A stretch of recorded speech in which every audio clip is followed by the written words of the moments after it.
Hello, and welcome back to Inner Ear Secrets. So, girls, I think we can call this season 2, right? Definitely. Time flies. Yeah, we're all in like sort of different locations now. For everyone listening in, I am now in Southeast Melbourne. I am still in northeast Melbourne. And I'm all the way in Queensland. Oh, Gonna fly here. I think we might need to. Holiday? Yeah, it's so warm. Oh. Love it. Well, guys, what we will have to do is update everyone on what's happened with our lives. We all graduated at the end of December, so it might be a good time for us to go through what kind of life updates we have. So I'll give it to Sarah first. Tell me a bit about what's happening. So I graduated last year, obviously, and I've moved to Queensland. So I managed to land a job in Queensland. So I'm staying in Townsville and I'm working in an independent clinic here. Been learning a lot of different things. The most recent thing I would say is I've been learning about lyric insertion and wax removal. We didn't really cover much of that in uni, so that's a whole different beast to explore, but slowly learning and slowly honing in on the skills that we've all learned in uni. So that's pretty much what I've been up to. Just for our audience, what is a lyric? Actually, I have one here. For those listening, it's basically like a tiny little yellow piece of foam and it's kind of stacked like a cake. So there's 2 layers and it's so tiny that it just slips right into your ear and you can wear it for 24 hours a day for about 6 weeks and then you change it. Yeah. Very cool. Very cool. I was just going to ask Sarah, what sort of hearing loss can someone be fitted for a lyric? Usually you can fit, it's quite a wide range as long as you don't have too severe of a hearing loss. Most people can be fit with it unless your ear canal just can't take the lyric in, it's too small, or you have lots of ear infections and things like that. Those are the reasons why you can't have lyrics. I'd say maybe 80 to 90% of people can be fitted unless your hearing loss is really, really bad in the low pitches. That's where might really be fitted then. Did you have to do any extra training? I flew down to Sydney. I went to Phonak, like your actual base, I guess. That's what it's called. And there's a trainer there basically taught us everything there is to know about lyrics and how to insert them, how to get the measurements right. And it's quite delicate. It's more delicate than I thought it'd be, like getting the measurements harder than I thought it'd be. I think it's just more of getting used to it. That's the biggest thing. Nice. You'll become a specialist in no time. Alrighty, Sabrina, what's been going on? Okay, so after I finished with my degree in audiology, I actually decided to take a leap and try something new. So I'm currently participating in the Victorian Government Graduate Program. My home department is the Department of Education, where I started my first rotationing as a policy officer. So quite different to, I guess, our typical path entering into clinical audiology.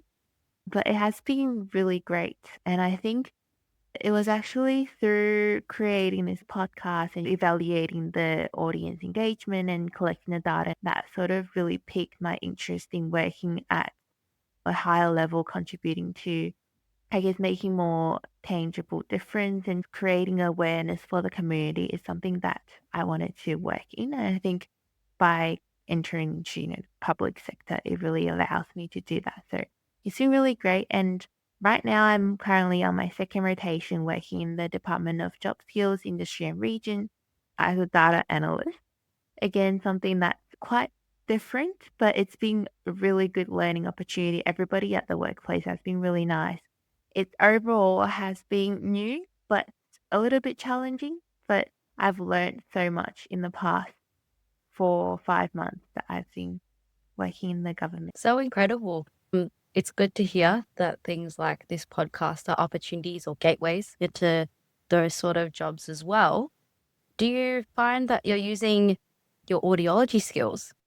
Definitely. I mean, apart from the clinical side of practicing, we also learned research methods. There was also a public health side of things that we touched on as well.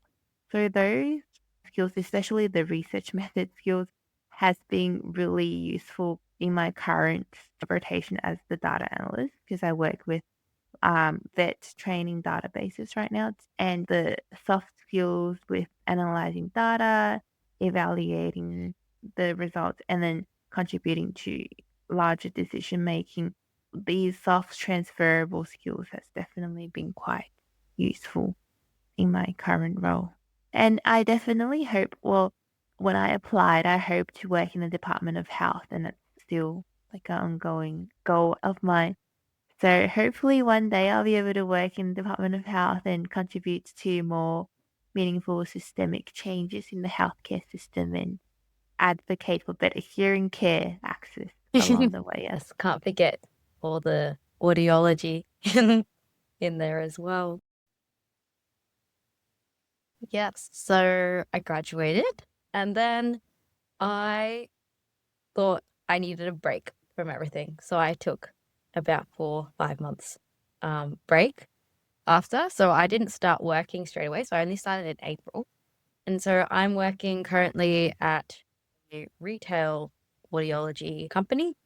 I don't see pediatrics, which is a bit of a shame. It's something I'd still like to do later on.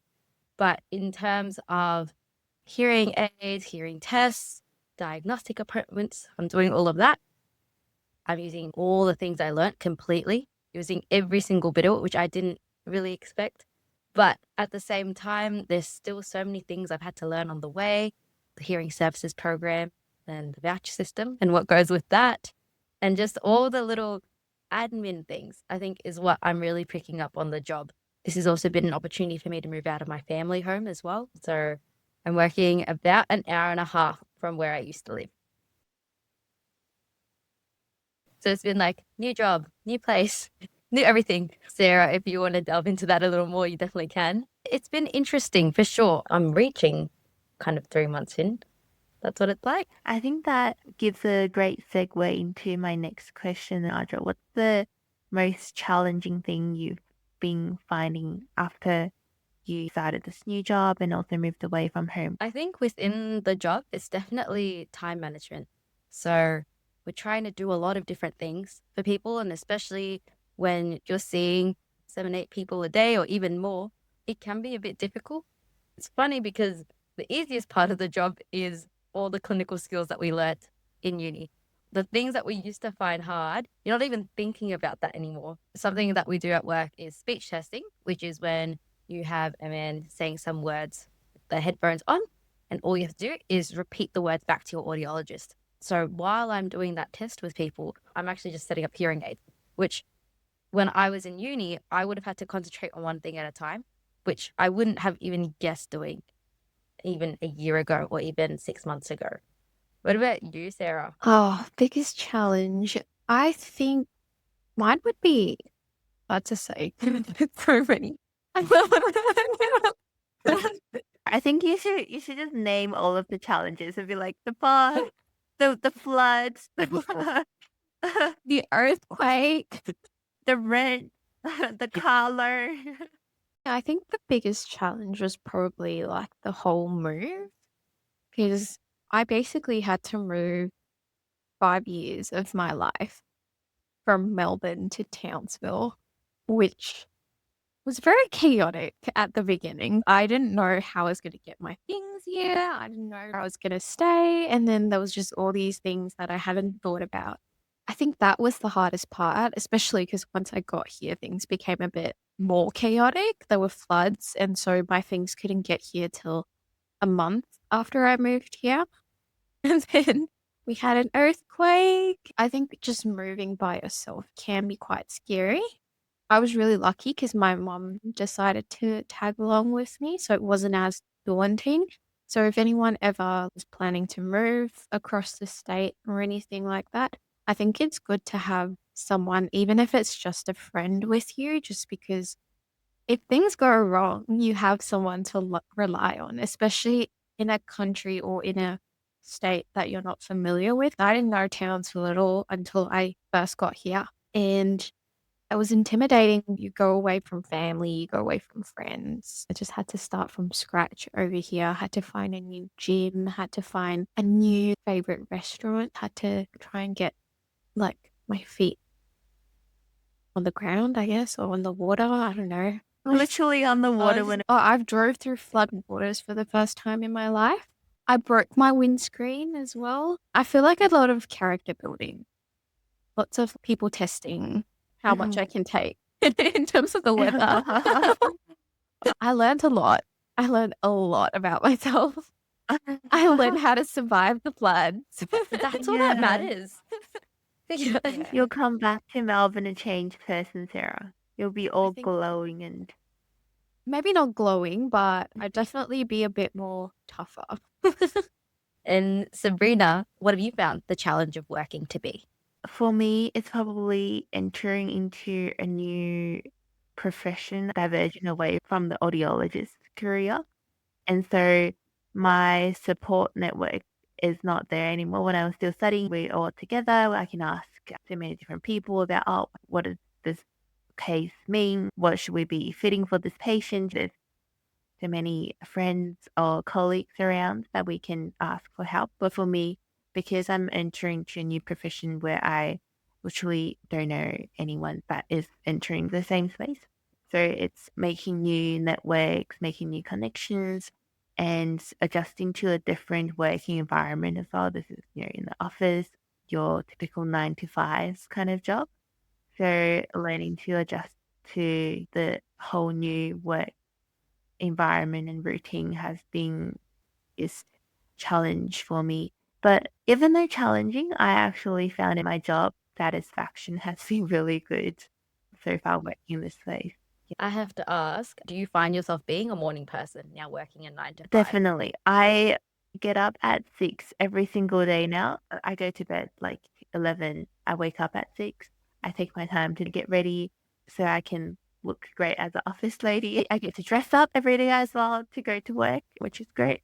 And then there's also the perks of hybrid working as well. So I don't have to go to the office every single day. I can work from home. That's definitely something I missed from my Mm. previous job. Yeah, for our listeners, I guess my experience definitely tells that audiology can take you to different paths, and sometimes life happens and you can go and enter a complete new path, and it might be a great new adventure waiting ahead. And for our second year old students that may be listening to this podcast, don't stress about, I mean, they'll probably still be quite stressful, the job finding process, but don't worry, things will work out and you will get there in the end. That's lovely Mhm. advice. So I have a question. Do you guys feel like working and studying has been very different compared to last year we were studying and then this year we were working? Has that been very, very different? I think it's been nice to be able to go to work. And obviously, there's life admin to do when you come back, but not having to think about an assignment or a lecture to rewatch or, something to prepare for the next day has been really, really nice. I personally, I enjoyed study while it was there and all the perks that did come with it, but I think I'm enjoying the work now. Yeah. Yeah. I miss student life. I miss seeing my friends every day. All of us there Yeah. together. I miss the togetherness. I get that completely. So that's my take. What For about me, you, Sarah? I definitely enjoy studying. I just like learning new things. So obviously, like everyone, I don't like assignments and exams, but I just like learning new stuff. I just liked how passionate everyone was. Students, teachers, everyone just wanted to know more. And even though I didn't understand everything, just knowing that I could learn it over time, I can connect the dots in the future. I think that's what I liked about studying. And then obviously, like you said, the student life. Oh, I love lunches with friends. That is something I miss so much because I work at an independent, so not many people work there. So we take our lunches at separate times. I want to eat with other people and talk about life. One of the differences I would say for me, not that I don't learn in the clinic, it's just a lot more structured. Like your days are a lot more predictable compared to uni because you never know what you're going to learn that day. Yeah. Yeah, and that's different. What about you? Because you do work from home as well. There's a bit more Yeah, I think flexibility. it's definitely still different Mhm. because when I go into the office, I do get the sense that I've actually entered full-time work in a proper office. Right now in my current rotation, I have my assigned seat. So it's like those office dramas that I was watching. I get going to the box office and then say more good morning to my team and staff members from adjacent teams. And then we go on our morning coffee together. So yeah, it's definitely different to when I was studying. But because I'm doing the grad program, so it feels like I'm being paid to learn as well. Like there's not as much expectations for me and the managers and other team members, they're all there to teach me new skills and help me to grasp the work quickly. So it feels really great when you're being paid to learn instead of paying to learn. But I do miss the aspect of having my friends around me. My office days might be different to my team members' office days. And if I happen to be on it that none of them are in, or we just happen to take lunch at different times, then it's quite lonely that I'm sitting in the kitchen. So, so yeah, the friends and that I missed from studying as well. Mm. I mean, you sound like such a lovely coworker, though. Like, I would want to work with you. Okay, Audra, what sort of things have you taken away from audiology or our audiology course?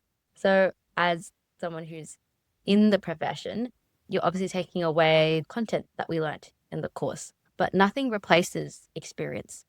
Literally nothing. As part of being an intern, you get a supervisor. Your supervisor knows a lot of things that can only come by experience.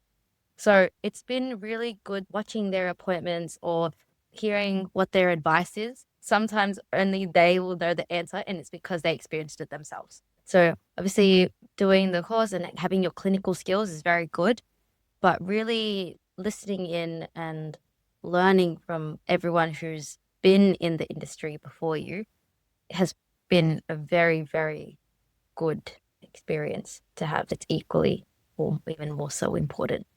Hmm. Yeah. What about you, Sarah? I think I agree with you in terms of the clinical skills. We've gotten very, very lucky with the amount of foundation that they've built for us. Going to the workplace, I wasn't so intimidated. So I was very, very grateful for the placements that we had. It wasn't just at uni, we had placements at so many different places. Essentially, because you had that experience with different places as well as different clinicians within the uni. Going out into the working world, I was like, you know what? I can adapt. I can adapt really quickly. So that's one thing I was super, super grateful for was that our foundational skills were very well built up and we were allowed to practice it in the clinic. I think those were really, really important too, allowing us to like actually work in any sort of situation that is thrown at us because I was thrown into peds pretty early on. I was not expecting that. And my supervisor was pretty surprised at how strong our foundational skills are. It makes sense what you're saying. Being prepared to learn every day, which is something that we had to do in the course. It's something that you have to do at work as well. Hmm.